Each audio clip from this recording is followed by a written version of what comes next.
Hello students, good morning. हम पढ़ रहे हैं गुड्स एंड सर्विस टैक्स और आज का जो लेक्चर है हमारा वो है इनपुट कर जमा से संबंधित है। टॉपिक का नाम है eligibility and conditions for taking ITC under section 16 of GST act, अर्थात इनपुट कर जमा प्राप्त करने की पात्रता एवं शर्तें जीएसटी एक्ट की धारा 16 के अनुसार। तो स्टूडेंट्स, हमें आज ये समझना है कि इनपुट टैक्स क्रेडिट, जैसा कि मैंने मेरे पिछले लेक्चर्स में आपको पढ़ाया था, जब भी कोई पंजीकृत व्यापारी इंटर स्टेट या इंट्रा स्टेट माल की जब सप्लाई करता है किसी पंजीकृत व्यापारी को, तो अपने बिल में जो टैक्स जोड़ता हुआ आउटपुट टैक्स है, और जो व्यक्ति माल खरीद रहा है या सेवाएं प्राप्त कर रहा है वह है अपने बिल में जो टैक्स लग के आ रहा है वो उसका इनपुट टैक्स है। तो जब भी उस माल की वह अपने व्यापार के दौरान पूर्ति करेगा, विक्रय करेगा या सेवा के अन्य व्यक्ति को सप्लाई करेगा तो उसे इनपुट टैक्स क्रेडिट लेने का राइट है। तो उस संबंध में क्या प्रावधान है ये हम आज के लेक्चर में विशेष रूप से पढ़ना चाहते हैं। प्रत्येक पंजीकृत व्यक्ति उसको की गई माल अथवा सेवाओं अथवा दोनों की ऐसी आपूर्ति पर जिसका उपयोग वह अपने व्यवसाय के दौरान अथवा व्यवसाय की वृद्धि के लिए करेगा, उस पर वसूल किए गए कर का इनपुट कर जमा प्राप्त करने का अधिकारी है। परंतु इसके लिए इस अधिनियम की धारा 49 के तहत निर्धारित शर्तें व प्रतिबंधों का उसे पालन करना आवश्यक है। इनपुट कर जमा की राशि ऐसे व्यक्ति के इलेक्ट्रॉनिक जमा खाता बही में सरकार द्वारा जमा की जाती है। महत्वपूर्ण धारा हमारी 16 है, लेकिन धारा 49 में भी इसके प्रावधान दे रखे हैं जिनके बारे में मैं आपको बताना चाह रहा हूं।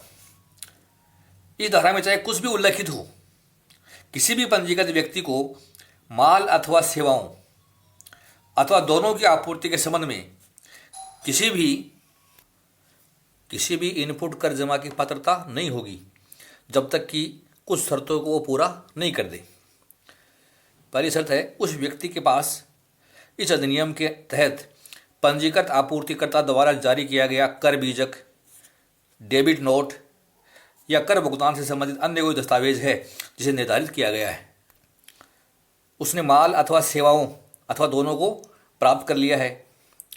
यहाँ आपूर्तिकर्ता द्वारा स्वयं प्राप्तकर्ता को माल सुपुर्द किया गया हो या उसके निर्देश पर किसी अन्य व्यक्ति को सुपुर्द किया गया हो, चाहे अन्य व्यक्ति एजेंट है या नहीं हो, चाहे ऐसी सुपुर्दगी माल की गमन से पहले दी गई हो या गमन के दौरान दी गई हो, तो हम माल की सेवाओं की आपूर्ति को मान सकते हैं। अब मैं आपको बताना चाहता हूं कि इनपुट कर जमा स्वीकृत करने या नहीं करने के संबंध में क्या प्रावधान है। तो मैंने पहला प्रावधान लिखा है, यदि बिना बीजक के माल क्रय किया जाता है तो उसके संबंध में इनपुट कर जमा की पात्रता नहीं होती है, क्योंकि बीजक, डेबिट नोट, दस्तावेज आवश्यक होता है। नंबर 2, इनपुट कर जमा स्वीकृत करने के लिए यह आवश्यक है कि क्रेता को माल अथवा सेवाएं प्राप्त हो गई हों, चाहे आपूर्तिकर्ता द्वारा स्वयं प्राप्तकर्ता को या उसके निर्देश पर अन्य व्यक्ति को, एजेंट को सुपुर्दगी माल के गमन से पहले या गमन के दौरान या स्वामित्व के अधिकार पत्रों के हस्तांतरण द्वारा दी गई हो या अन्य किसी प्रकार से दी गई हो, अर्थात सेवाएं या माल प्राप्त हो गए हों। ये हमारी सेकंड कंडीशन है। नेक्स्ट है, इनपुट कर के जमा का दावा स्वीकृत करने के लिए यह आवश्यक है कि आपूर्तिकर्ता ने वसूल किए गए कर को वास्तव में संबंधित सरकार को जमा करा दिया है, अर्थात जो कर था सरकार के पास जमा हो चुका है। पंजीकृत व्यक्ति के लिए यह आवश्यक है कि वह क्रय किए गए माल का उपयोग व्यापार के दौरान अथवा व्यवसाय की वृद्धि के लिए करे। गैर व्यापारिक कार्य के लिए क्रय किए गए माल पर इनपुट कर जमा स्वीकृत नहीं हो सकती है। तो याद रखना कि व्यापार की प्रगति के दौरान या वृद्धि के लिए जो क्रय किया उसी में मिलेगी। अगर कोई व्यापारी अपने निजी प्रयोग के लिए कोई माल उपयोग में ले ले तो ऐसे उपयोग में लिए गए माल पर इनपुट टैक्स क्रेडिट किसी भी हालत में नहीं मिलेगी। उधार पूर्ति किए गए माल अथवा सेवा के संबंध में इनपुट कर जमा स्वीकृत कर दी जाती है, परंतु 180 दिन में भुगतान नहीं मिलने पर इनपुट कर जमा वापस ले ली जाती है। ये प्रावधान भी हमें ध्यान रखना है। कंपोजिशन व्यापारी से क्रय किए गए माल के संबंध में इनपुट की जमा स्वीकृत नहीं की जाएगी, क्योंकि ऐसा व्यापारी वैध बीजक जारी नहीं कर सकता है। यदि क्रय किए गए माल की आपूर्तिकर्ता द्वारा किस्तों में की जाती है, तो जब तक माल की अंतिम किस्त प्राप्त नहीं हो जाए तब तक आपूर्ति प्राप्तकर्ता को इनपुट कर जमा स्वीकृत नहीं की जा सकती है। तो ये हमारा 7वां प्रतिबंध था। नेक्स्ट है, यदि मोटर गाड़ियाँ यात्रियों के लाने ले जाने के काम में ली जाएं तो उन पर इनपुट कर जमा स्वीकृत की जाएगी। यदि पूंजीगत साधन का प्रयोग गैर व्यापारिक कार्यों के लिए किया जाए तो उस पर इनपुट कर जमा स्वीकृत नहीं की जाएगी। ये भी हमें विशेष रूप से ध्यान रखना है। तो यहाँ गैर व्यापारिक का मतलब ये है कि अगर हम कोई मोटर कार हमारे निजी प्रयोग के लिए ले लें या उपहार में दे दें तो ऐसी स्थितियों में उन पूंजीगत साधनों पर इनपुट कर की जमा स्वीकार नहीं होती है।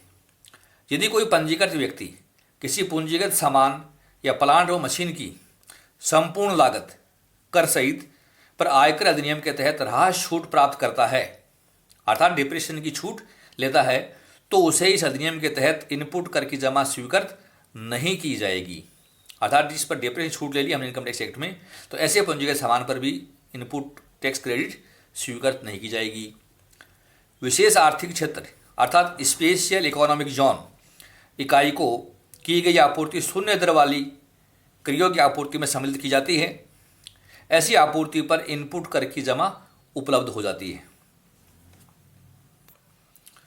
भोजन एवं पेय पदार्थ, बाह्य खानपान, सौंदर्य उपचार, स्वास्थ्य सेवाएं, प्रसाधन एवं प्लास्टिक, शल्य चिकित्सा से संबंधित माल अथवा सेवाओं के संबंध में इनपुट कर जमा उपलब्ध नहीं है, परंतु इनका उपयोग जावक पूर्ति में करने पर कर जमा मिल सकती है। अर्थात आउटवर्ड सप्लाई यदि है तब तो कर जमा मिल जाएगी, अन्यथा इन वस्तुओं के ऊपर किसी भी प्रकार की इनपुट टैक्स क्रेडिट अपने को नहीं मिलती है। नेक्स्ट, प्लांट व मशीन को छोड़कर अन्य किसी अचल संपत्ति के निर्माण में प्रयोग की गई माल अथवा सेवाओं के संबंध में इनपुट कर जमा स्वीकृत नहीं होगी, चाहे ऐसी अचल संपत्ति का निर्माण व्यापार के लिए व्यापार के दौरान ही क्यों न किया गया हो। तो आपने समझा कि प्लांट और मशीन पर हमें इनपुट टैक्स क्रेडिट मिल जाएगी, लेकिन इसके अलावा अन्य कोई भी अगर हम इमूवेबल प्रॉपर्टी बना रहे हैं, निर्माण कर रहे हैं, तो उसमें काम आने वाला कोई भी माल या उसके संबंध में ली गई सेवाएं इनपुट कर जमा में स्वीकृत नहीं होती हैं। ये हमें विशेष रूप से ध्यान रखना है। चोरी गया माल, नष्ट हो गया माल जिसे अपलिखित कर दिया गया हो अथवा उपहार या मुफ्त नमूने के रूप में निपटारा किया गया माल के संबंध में इनपुट कर जमा स्वीकृत नहीं की जाती है। कार्यालय अथवा कारखाना भवन की ऐसी मरम्मत के संबंध में इनपुट कर जमा नहीं दी जाती है जिसकी लागत को पूंजीगत कर दिया जाए, परंतु मरम्मत के आयगत व्यय के संबंध में जिसे लाभ हानि खाते में नाम लिखा हो इनपुट कर जमा स्वीकार की जाती है। अर्थात मान लो कोई कार्यालय में या हमने कारखाना भवन बनाया है तो मरम्मत के संबंध में जो इनपुट कर जमा है वो नहीं मिलेगी, क्योंकि ये हमारी एक तरीके से इमूवेबल एसेट बन रही है, जैसा कि मैंने आपको पॉइंट नंबर 13 में बता दिया था। इस पर हमें किसी प्रकार की इनपुट टैक्स क्रेडिट नहीं मिलेगी, परंतु मरम्मत के आयगत व्यय के संबंध में जिसको हमने प्रॉफिट लॉस अकाउंट डेबिट कर दिया है इनपुट कर जमा हम ले सकते हैं। नियोक्ता द्वारा कर्मचारियों को छुट्टियों में दी गई सेवाओं के संबंध में इनपुट कर जमा नहीं मिलती है। नियोक्ता ने अपने कर्मचारियों को छुट्टियों में जो सेवाएं दी हैं उनके संबंध में हमें इनपुट कर जमा नहीं मिलेगी, अपने को विशेष रूप से ध्यान रखना है। नेक्स्ट कंडीशन है, इनपुट सेवा से आशय कोई भी सेवा जो आपूर्तिकर्ता द्वारा व्यापार के दौरान अथवा व्यापार की वृद्धि के लिए प्रयोग की गई अथवा प्रयोग की जाने वाली किसी भी सेवा से है। अतः निम्न सेवाएं व्यापार के दौरान या वृद्धि के लिए हैं जो हमें ध्यान रखनी है। अगर कोई भी सेवा अगर हम व्यापार के दौरान या व्यापार की वृद्धि की माने तो विक्रय संवर्धन सेवाएं, बाजार शोध सेवाएं अर्थात market research services, sales promotion services, किस्म नियंत्रण सेवाएं, क्वालिटी कंट्रोल से संबंधित सेवाएं, लेखांकन व अंकेक्षण से सेवाएं, अकाउंटिंग और ऑडिट से संबंधित सेवाएं अतः इन सेवाओं पर इनपुट कर जमा उपलब्ध हो जाएगी। तो कोई भी सेवा अगर इनसे संबंधित है जो व्यापार की प्रगति के लिए हमने ली हैं, तो इनपुट टैक्स क्रेडिट उनके ऊपर हमें मिल जाएगी। एक क्लब की सदस्यता, स्वास्थ्य व फिटनेस केंद्र के संबंध में इनपुट कर जमा कभी भी स्वीकृत नहीं की जा सकती। तो स्टूडेंट्स हमें ध्यान रखना है कि हमें कहाँ स्वीकृत होती है और कहाँ नहीं होती है। इन पॉइंट्स को हमें अपने टिप्स पे रखना है। एग्जामिनेशन में भी ये क्वेश्चन आते हैं इस टाइप की कि कौन से बिंदु पर इनपुट टैक्स क्रेडिट मिलेगी, कौन से पर नहीं मिलेगी, तो ये हमें विशेष रूप से ध्यान रखने हैं। तो क्लब की सदस्यता, स्वास्थ्य फिटनेस केंद्र के संबंध में इनपुट कर जमा नहीं मिलती है।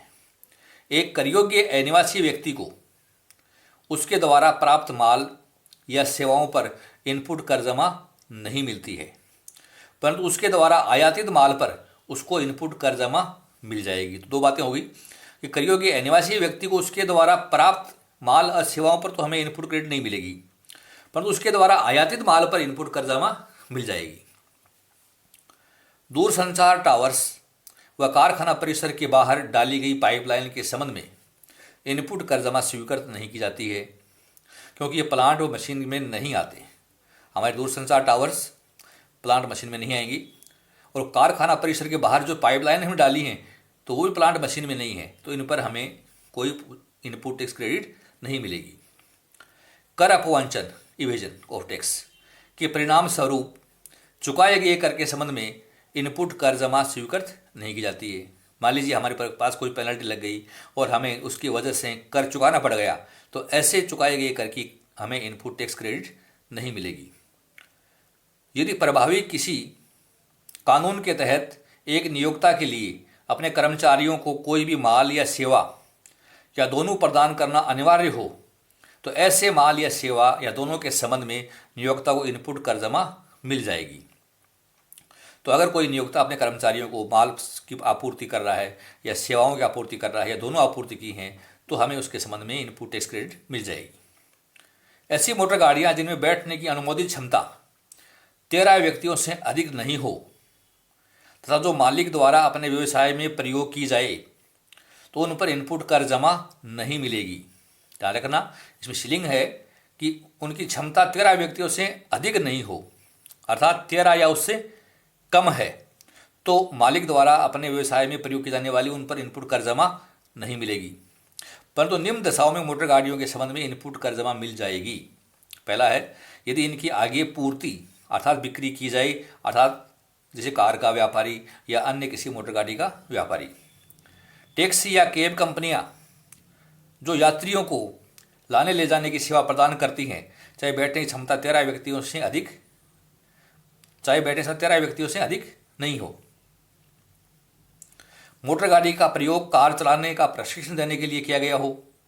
यात्रियों को लाने ले जाने वाली बसें जिन्हें बैठने की क्षमता 13 से अधिक व्यक्तियों की हो। माल परिवहन में लगी मोटर गाड़ियाँ के संबंध में जैसे ट्रक, ट्रोला, डंपर आदि, और नकदी लाने ले जाने वाली गाड़ियाँ, कैश वैन्स। तो हम देखा कि इन सभी जो 1 से लेकर 6 बिंदु मैंने आपको बताए हैं, इन मोटर गाड़ियों के सामने इनपुट कर जमा मिल जाएगी। हम ITC की इन पर अच्छी तरीके से ले सकते हैं। तो ये स्टूडेंट्स, मैंने आपको कुल 23 बिंदु ऐसे बताए हैं जिनमें ITC की कंडीशंस हैं। कुछ में हमें ITC मिलेगी, कुछ में ITC नहीं मिलेगी। तो ये शर्तें हमें अच्छी तरीके से दिमाग में रखनी है। इनके आधार पर ही हमें प्रैक्टिकल क्वेश्चन सॉल्व करने हैं GST के, और इनके आधार पर ही हमें आगे की तैयारी करनी है।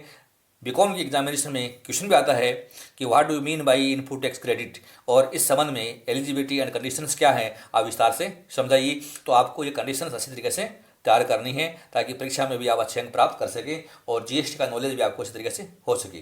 तो आपको आज का अगर लेक्चर पसंद आया तो इसको आप लाइक कीजिए, वो अपने फ्रेंड्स में इसको अधिक से अधिक शेयर कीजिए। लेक्चर सुनने के लिए बहुत बहुत धन्यवाद। Thank you so much. यदि आपने अभी तक मेरा चैनल सब्सक्राइब नहीं किया है तो मेरा चैनल है SKS E-क्लासेज के नाम से, इसको आप सब्सक्राइब कीजिए और मेरे वीडियो लेक्चर्स जो बीकॉम से संबंधित हैं, MCOM से संबंधित हैं और CA से संबंधित हैं, आप उनको पढ़ते रहिए और अपने नॉलेज को प्राप्त करते रहें।